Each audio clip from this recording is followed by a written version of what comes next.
সঙ্গে নিয়ে যখন কীর্তন করা হয় তাকে বলা হয় সংকীর্তন। তাই এটা তো হরিনাম সংকীর্তন, আমরা একলা গাইলে হবে না, আপনাদেরকেও গাইতে হবে। মহাপ্রভু ঘোষণা করেছেন আমার ভক্ত তারাই হয় যারা সদা সর্বদা আমার নাম গুণগান করেন।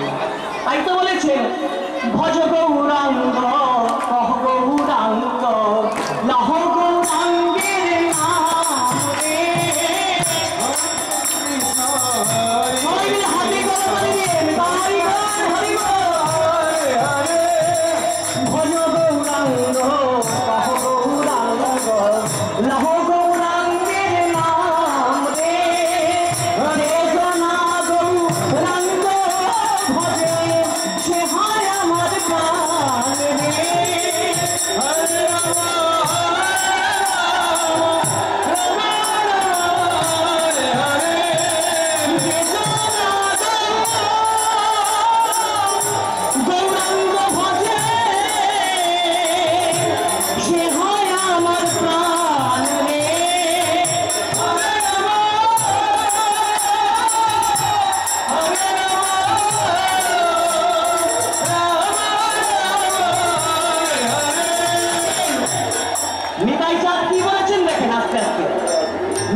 Hare Krishna, Hare Krishna, Krishna Krishna, Hare Hare.